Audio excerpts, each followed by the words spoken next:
Today, we're diving into a truly tragic cold case from Japan, one that's been a painful mystery for decades. It's a story about a life that was cut short right at the very moment a whole new chapter was about to begin. Okay, so let's get right into it. The entire story really hinges on this one heartbreaking fact. You have a man who dedicated his whole life to teaching, just weeks away from a well-earned retirement, and then a violent intrusion into his home means he never gets to see it. So this all takes place in Chiba City, Japan. We're focusing on a 60-year-old teacher from Tokyo Metropolitan Koiwa High School. He was a man who was genuinely looking forward to the future, a future that was just, stolen from him. Let's look at the nuts and bolts of the case. It happened on February 8th, 1997, in what was supposed to be a quiet residential neighborhood. The police pretty quickly figured out the motive was likely a robbery, but somewhere along the line, it escalated to murder, leaving a family completely shattered and a community just in shock. And this is what makes the timing so unbelievably cruel. He'd actually planned to end his long career at the very same time his final class of students graduated.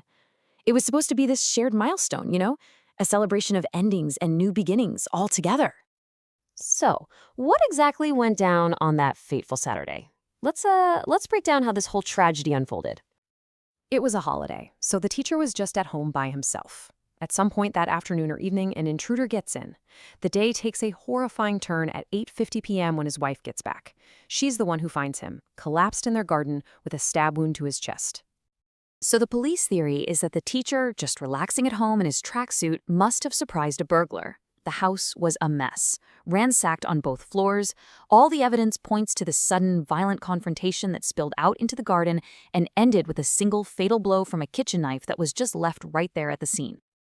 With the crime scene not giving them a whole lot of forensic leads, the investigation had to turn to eyewitness accounts to try and build some kind of picture of who could have done this. Now, the description that came out is, well, it's what makes this case so incredibly frustrating. It's specific enough to create an image in your head, but it's also so general that this man could be almost anybody. A young to middle-aged guy in a dark tracksuit and a hat. A figure who could just melt into the night and vanish, which is pretty much exactly what he did. So as the years start to turn into a decade with no arrests, the search for justice began to take on new forms, driven by a family that absolutely refused to give up hope. 10 years after the murder, this case was considered important enough to be included in Japan's official Special Investigation Reward System. And what that means is that public money was now being offered for any information that could finally lead to an arrest.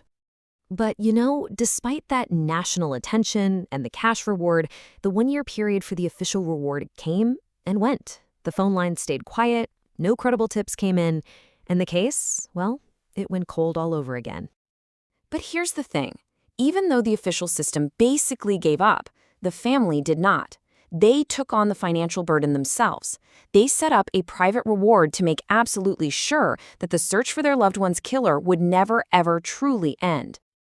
His wife and daughter put up 3 million yen, that's about 30,000 US dollars at the time, all out of their own pockets. It's just such a powerful symbol of their unending fight to find answers, no matter how much time passes. So here we are, more than a quarter century later.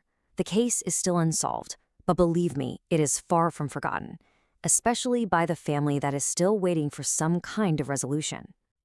This quote, man, it's just heartbreaking. It was shared by the family on the 20th anniversary of the murder. And it's such a profound statement, right? For the people left behind, anniversaries aren't just dates. They're these painful, constant reminders of a wound that just never heals. And there is one key legal point here that offers a little sliver of hope. Because of a change in Japanese law, there's no longer a time limit for bringing a murderer to justice. What that means is the police file on this case will stay open forever, just waiting for that one single piece of information that could finally change everything. And so that's the question we're left with, isn't it? A family continues to hope, a police file continues to sit there, and somewhere out there, a killer has lived with this secret for decades. The search for justice might not have a deadline, but for a grieving family, it has already gone on for far, far too long.